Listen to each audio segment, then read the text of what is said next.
ही कमी जास्त नसते. काय बोलले कळायला सगळ्यांना? टेक्नॉलॉजी कुठलीही काय नसते बघा, कमी जास्त नाही.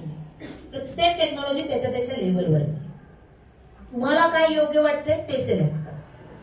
काय बोलले कळालं? तुम्हाला जे चांगलं वाटते त्याला सिलेक्ट करा. नाही तर बोलतो ना जावा लय भारी. हे बघा जावा भारी म्हणजे कसं झालंय की जावा सिक्युरिटीला आजही तोड नाहीये.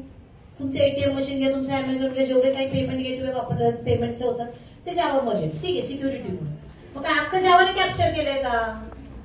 मेन गोष्टी जावाकडे आहेत, पण बाकीच्या गोष्टींसाठी आहेत की तर प्रत्येक ठिकाणी पेमेंट नाही येत ना.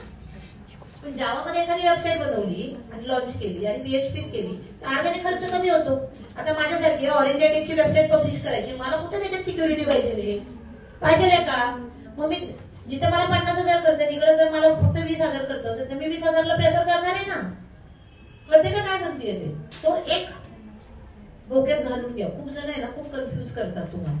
बोलले भारी. आता तुम्ही जावावाल्याला भेटलो तर तो जावाबद्दल बोलणार, तुम्ही PHP वाल्याला भेटलो तर तो PHP वर बोलणार, तुम्ही .NET वाल्याला बोलतो तर तुम्हाला नाही .NET असे .NET तसे. आपली .NET लेच भारी दिसते.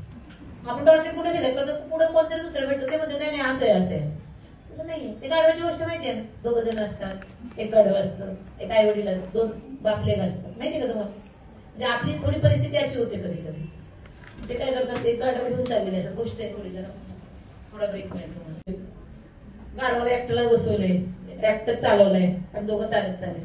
ती बिचारी आपल्या 2 गाडवा बसतात. थोडं अंतर गेला लोक काय म्हणतात, एवढी येते गाडवाला मारतील का काय, दोघं बसतात. मग थोडं पुढचं अंतर जाते. ते काय म्हणतात, पोरगा उतरतो, नाही बाप उतरतो, पोरगा बसतो. लोक काय म्हणतात, काय पोरगा आहे, बापाला चालवतोय आणि स्वतः बसतो. पुढे गेल्यावरती मला कसं असेल. सो हे असलं खूप आपल्या आयुष्यात घडत असतं. आपल्याला काय करायचं ते आपला आपण विचार करायचा. कन्फ्युज करणारे लोक आहेत आजूबाजू. पुढे तुम्हाला काय म्हटलं, कुठलाही करिअर ऑप्शन सिलेक्ट करताना बघा तुम्हाला काय येतंय, तुमचा बेस कसा आहे. आणि अजून एक गोष्ट आहे, जरी समजा तुम्हाला येत नसेल तर स्टार्ट पासून सुरुवात करा, काही प्रॉब्लेम नाही, काय टेन्शन नाही.